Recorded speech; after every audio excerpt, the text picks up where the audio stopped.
Que es el que va a exponer el tema generalidades de la prueba. Tiene la palabra. Gracias.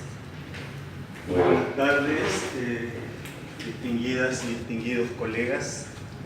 Como ustedes me conocen, soy el doctor Fernando León Quinde.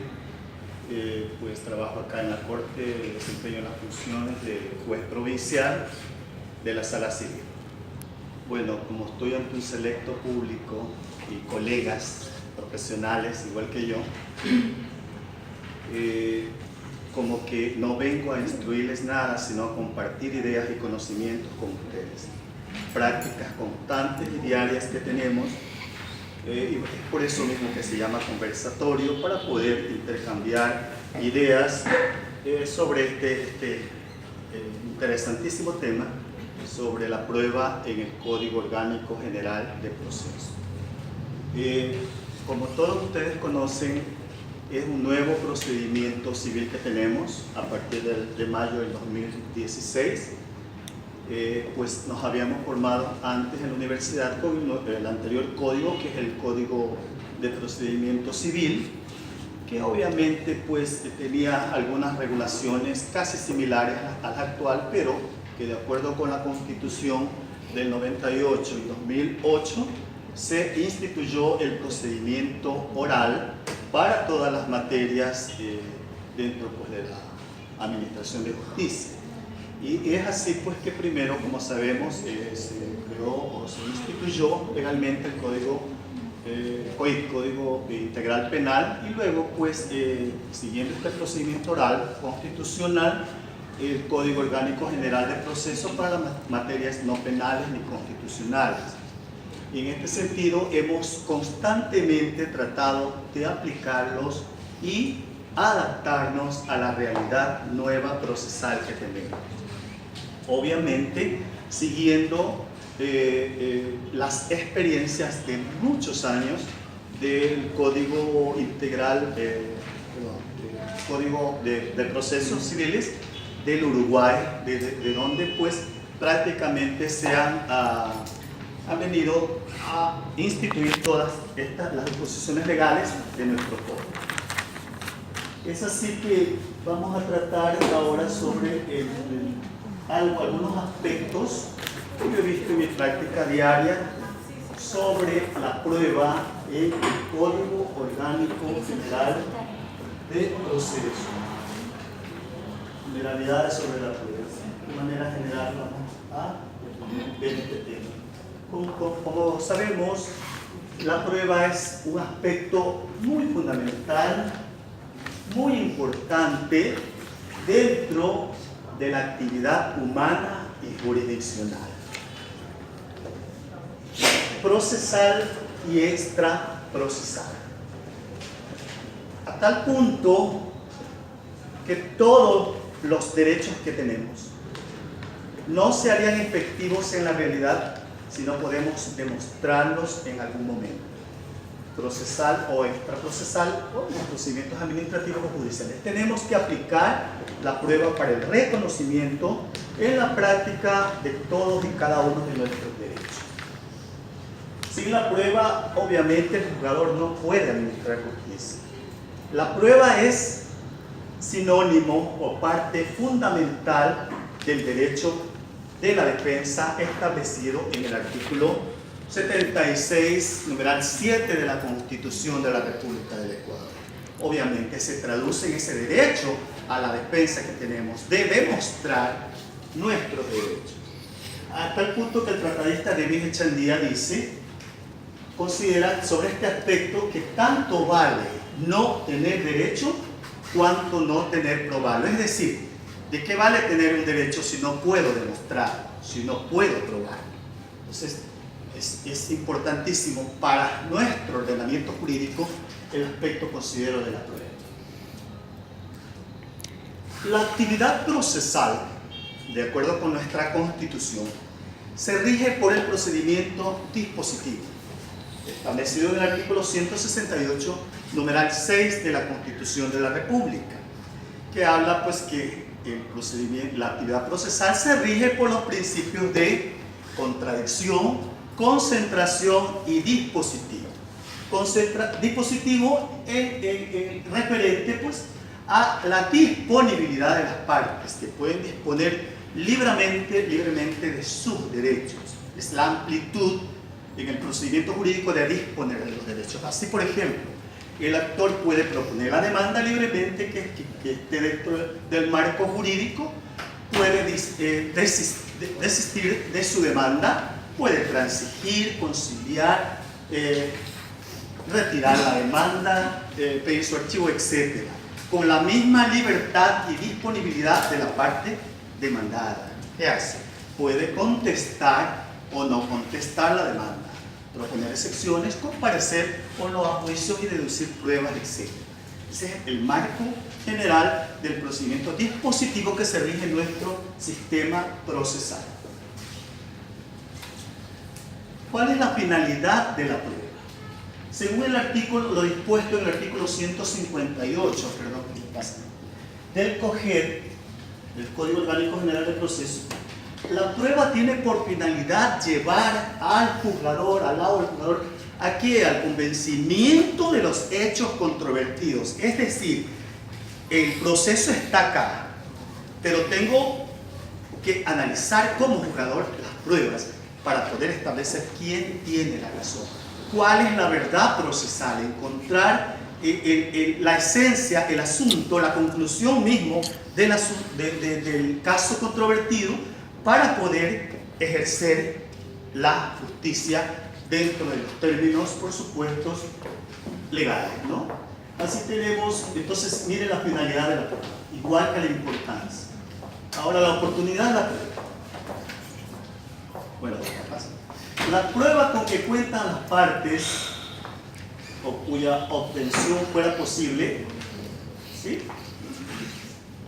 se apuntará a la demanda, contestación a la demanda, reconvención y contestación a la reconvención. Tiene que ser oportuna la prueba, presentársela en su momento procesal oportuno, porque si no tiene esa oportunidad presentada que ahora establece el Código Orgánico General del Proceso, no será validada por el juez en el momento de su sentencia, dentro del proceso, ¿no? Entonces, ¿cuándo es la oportunidad de presentar la prueba? De acuerdo con este nuevo código. Al momento de presentar la demanda, las que se tengan, ¿no?, o anunciarlas. Al contestar la demanda, el demandado. La reconvención o también al contestar la reconvención. A no ser que sea una prueba que no esté a disposición de lo que sea casi lo posible obtenerla, puede anunciarla, obviamente, para que el juzgador viabilice los mecanismos para poder obtenerla, obviamente si es una prueba pertinente. Entonces recuerden, la oportunidad de la prueba tiene que ser establecida en el momento oportuno, establecido en la ley, para que tenga validez. Práctica de la prueba. La prueba se practicará cuando se practica la prueba ya anunciada. Ya hablamos que ya está anunciada. Se practica en la audiencia de juicio, ¿no es cierto? Ahí se practica la prueba. O en la audiencia única, si es un procedimiento no ordinario, por ejemplo, sumario, monitor, ejecutivo, etc. Se practica en la audiencia.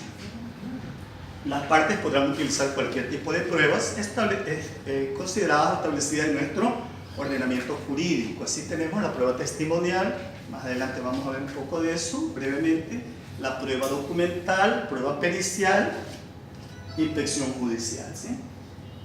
La admisibilidad de la prueba. Aquí tenemos el famoso PUC. Para que la prueba sea válida, ¿sí?, y considerada dentro del proceso, sea admisible al procedimiento, tiene que ser pertinente, útil y conducente. PUC, recuérdense por ese diminutivo, PUC, ¿sí? Pertinente, útil y conducente. Pertinente, ¿cuándo? Referente a los hechos controvertidos. Pertinente, obviamente, pues, a los hechos controvertidos, materias de litigio. Sino para qué presentar otra prueba que no tenga nada que ver con el litigio. Tiene que ser pertinente al hecho que se quiere demostrar o se está litigando. Tiene que ser útil, es decir, que sirva para llevar al juez al convencimiento o conocimiento de la verdad procesal, ¿no? De los hechos alegados, que sirvan para demostrarse los hechos alegados, o sea, útil. Si no, no tiene sentido, obviamente, el nombre mismo ya lo indica. Y conducente referente a la capacidad igualmente de llevar, de conducir al juez a conocer la verdad del proceso, de los hechos que se aleguen, ¿sí? Entonces, pertinente, útil y conducente. Así que cuando ustedes tengan un procedimiento y vean una prueba que no vale, o sea, que es ajena al litigio, a los hechos, mejor no presentarla, no ponerle porque es inútil, o sea, no sirve dentro del proceso que se está litigando. ¿Sí? Improcedencia de la prueba. La prueba no será aceptada si es inconstitucional, o sea, contraria a la Constitución o la ley. Si es obtenida de una forma simulada, con dolo, fuerza física, fuerza moral o soborno, ¿sí? No valen estas pruebas, porque enseguida la contraparte obviamente va a contradecirla y también el juzgador se va a dar cuenta de que son unas pruebas con estas características contrarias a la ley y no va a ser aceptadas en su momento. Tiene que ser actuada, o sea, si es actuada sin oportunidad de contradecir o de contradicción de la parte contraria, es improcedente. Recuerden, toda prueba tiene que ser contradecida. O sea, ¿cómo contradecida? Conocida por la parte contraria, para poder contradecir y oponerse pues a esa prueba si sabe que tiene alguna de estas características o no le favorece a sus intereses de su cliente, en este caso, ¿no? Doctor. Sí. Gracias, si me permite. Claro, pueden interrumpir en cualquier momento. Muy amable, gracias. Disculpe, en el momento en que usted crea oportuno, le ruego a usted nos explique, o sea, nos recuerde un poquito más sobre la prueba nueva y la nueva prueba. No sea impaciente, ya vamos a ir allá. Poco a poco, yo voy por secuencia. No, ¿sí? correcto. Pero para que sea Sí, es lo mismo que digamos ya, concatenado. Pero eso es más adelante que Muy lo vamos a amable, ver. gracias. Y gracias Doctor, también por su doctor, inquietud. Sí. una pregunta. Claro. Usted en ratito nos habló sobre que podían reconvenir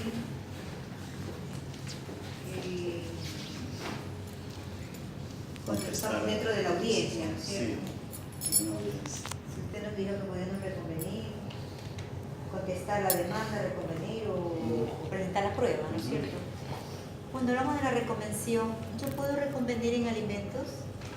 ¿Es procedente o no es procedente? No es procedente. Bien, Gracias. sigamos. Buenas tardes. Buenas tardes, pase. Doctor, Sí. solamente por intención de más o menos aprovechar la oportunidad y de repente pues, El tema del momento. sí, el momento sí va a ver y corrigiendo algunos tipos de cositas, ¿no? Sí, se dan en la práctica. Como ya ven ustedes, pues nos está prácticamente recordando, ilustrando también a la vez que la forma de presentar la demanda comparado con lo que era el procedimiento civil es totalmente distinto ahora se escoge. Para eso, o para llegar a la obtención de las pruebas, tenemos pues, justamente pues, el trámite preparatorio para obtener las pruebas, ¿no es cierto? Que se lo hace pues ante las unidades de garantías penales. Ahora ocurre que solicitado las diligencias preparatorias, existen contradicciones en las unidades de garantías penales. Porque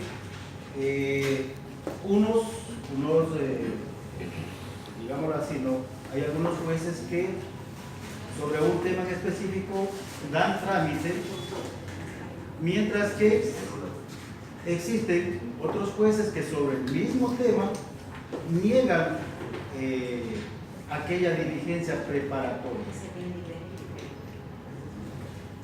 Entonces, ante esa situación, ¿qué hacer? ¿Qué pedir? ¿Cómo plantearlo?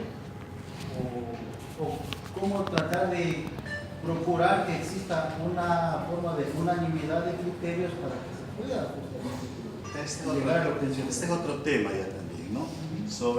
Cuando se trate sobre las diligencias preparatorias, se puede ampliar lógicamente sobre esa situación, pero igualmente es apelable. Si se la niega el juez, tiene que apelar. Nosotros hemos en segunda instancia resuelto en la sala algunas situaciones de cuando niegan las diligencias preparatorias, pero a veces procede, a veces no, o se ratifica la decisión del juez en la calificación. Se puede apelar de la Doctor, Bien. yo tengo una inquietud respecto a la oportunidad de la prueba. Dice el juez que tiene que ser presentada la prueba que se disponga. Con la demanda, con la contestación de la demanda, con la reconvención, con la contestación de la reconvención. Sin embargo, se está dando un fenómeno, sobre todo con las instituciones públicas. Por ejemplo, es demandado un municipio y el municipio contesta en la demanda. Señor juez, sírvase oficiar al director financiero municipal para que presente la liquidación practicada por la institución. Cuando esa es una prueba que está en sus manos. Por supuesto, está al alcance. Sin embargo, ellos no la presentan, simplemente la anuncian. Sí. Y hay jueces que le han dado paso a esas peticiones. Pero es que la ley, estamos viendo lo que dice, ¿cierto? Está a la mano lo que usted dice, tiene que juntarla pues la misma institución. Pues. Parece rarísimo, pero bueno para tenerlo en cuenta. Siempre y cuando también lo impugnen, lo hagan saber, ¿cierto? Está ocurriendo. Claro. No, mal hecho, pero igual hay que corregir esa situación. Bueno, estamos hablando sobre la valoración de la prueba que tiene que hacerse de acuerdo con las reglas de la sana crítica. Todavía teníamos en el procedimiento civil, tenemos ahora también la sana crítica. ¿Qué es la sana crítica? Es la operación intelectual realizada por el juez, ¿no es cierto? ¿Destinada a qué? A la apreciación de las pruebas. Es la unión o la fusión de la lógica con la experiencia del juzgador, ¿sí? No es porque es su libre albedrío de cómo se podría pensar del juzgador, decir yo decido así o decido acá porque yo pienso que es así. No, es la unión de la experiencia con la lógica. No es lo que yo quiera como juzgador, como juez, sino de los conocimientos, de los casos que tengo, de la experiencia que tengo, de la lógica y del razonamiento jurídico para llegar a determinar una conclusión, pero amparada en la ley, por supuesto. No es porque yo quiera. Y me remito siempre a las pruebas que constan en el proceso. Entonces, obviamente la sana crítica es importante, porque en casos similares, puede haber conocido, similares. Entonces uno igual puede resolver así porque ya la experiencia lo ha dado y fundamentado también, obviamente, en la ley. Doctor, una sola pregunta. Sí, claro. Nos ha dado la oportunidad de intercambiar. Doctor, un criterio jurídico. Si un ciudadano presenta una demanda de una acción extraordinaria que una demanda de prescripción extraordinaria que se tira dominio, anunció la prueba, le digo esto pasó acá, anunció la prueba, pero omite anunciar una prueba que era básica, que es el certificado del registro de la propiedad. Puede subsanar en la audiencia anunciándola o ya no. Ya no. La ley es taxativa, No la anunció. demanda, punto. Porque él sí la adjunta. En lugar. Él adjunta la demanda, pero omite anunciarla como prueba. O sea, anuncia la prueba y luego dice, adjunto Otras cosas, informe pero no pericial. dice del certificado del registro. No, o sea, no lo anuncia en el acápite donde debe de anunciar, pero adjunta en la demanda ese certificado. Podría, o sea, esto ya es cosa juzgada, pero podría tal vez, de acuerdo a la experiencia, a la sala crítica que hace mención, podría subsanarlo el juez. La ley dice, ¿no?, que tiene que anunciarla y apuntarla en el momento de presentar la demanda, ¿no es cierto? Bien, eso es lo que la ley establece. Pero no sé, depende del criterio del juzgado. Yéndonos tal vez un poquito más allá de la ley, a la justicia. Lo que dice el decálogo del abogado, ¿no es cierto? Si el que encuentras una contradicción entre el derecho y la justicia, lucha por la justicia, ¿no es cierto? Tal vez ahí, viendo que sí, en realidad, yo ya veo, reviso el proceso. No, pero si está aquí, a lo mejor no lo anunció, pero si está por el derecho, está demostrado. A lo mejor no lo dijo, pero es como haberlo dicho porque está en el proceso adjunto. Entonces depende de la sana crítica, como decíamos, del juzgador en este caso, para poderla valorar. Porque para mí que como que, bueno, es criterio de cada quien, pero para mí que como que sí podría valorarse. ¿Sí? Por lo que está introducida, apuntada. Lo que dice la ley. Contradicción de la prueba. Como hablábamos, las partes procesales tienen derecho a conocer con la debida oportunidad las pruebas que se van a practicar, para oponerse y contradecirlas de forma fundamentada. Artículo 165 del COGED. Es el derecho constitucional. Habíamos hablado, igual que con el dispositivo, de contradicción. Si no hay la oportunidad, no se le da la oportunidad de contradecir la prueba a la otra parte, bajo so pena de nulidad, puede ser nula o no tener validez jurídica esa prueba. Tiene que ser con el derecho a la contradicción, porque, bueno, generalmente, mire, este es un gran avance del procedimiento civil, porque antes, como que recuerdan el procedimiento civil anterior en el código, como que a última hora a veces presentaban una prueba, ¿no es cierto?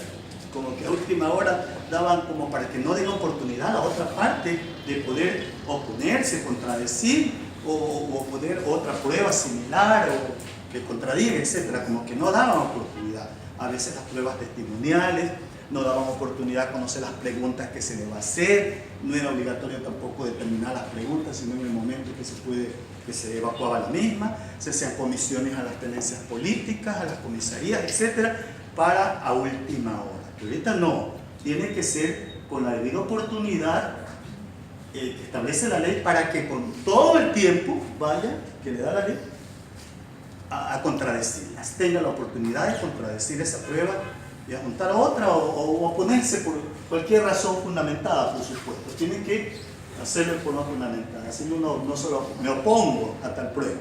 ¿Por qué? Porque yo quiero. No. Tiene que fundamentarla porque tienen derecho. Hechos que no requieren ser probados. El COGED también establece algunos hechos que no requieren ser probados. Que si consta en el proceso, decirles que no los valora el juez porque obviamente no requieren prueba, ya son ixo iure, ya probados. Primero, los afirmados por una parte y admitidos por la otra parte, o la parte contraria. ¿Cuándo? En la contestación a la demanda o la reconvención. ¿Sí? Se acepta, ¿no? Sí, es cierto, yo le debo tal cantidad, todo de plata o alguna cosa, yo lo acepto, sí, me allano, qué sé yo, aceptado. Entonces ya como que no requieren ser, ya la ley dice, probados los hechos aceptados por la contraparte.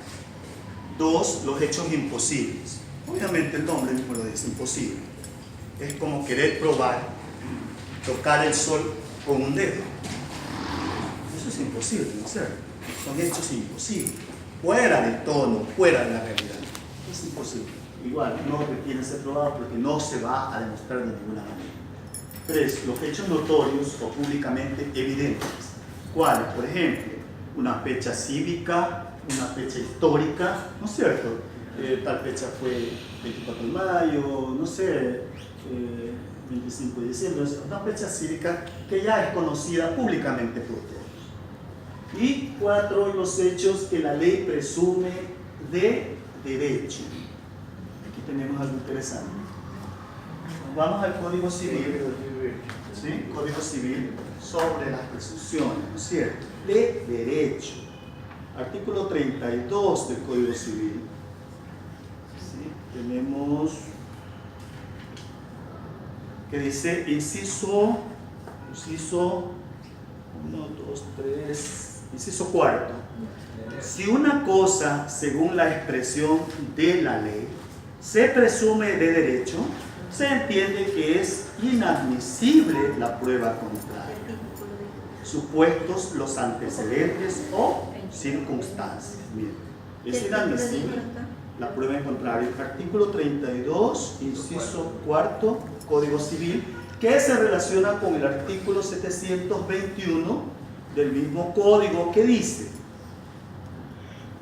el error en materia de derecho constituye una presunción de mala fe que no admite prueba en contrario. Miren, es taxativa de la ley y precisa, ¿sí? Imperativa. El error en materia de derecho, eso ya lo conocen ustedes como abogados, ¿no? Constituye una presunción de mala fe que no admite prueba en contrario. Entonces son los hechos que la ley presume de derecho, no admite prueba en contrario.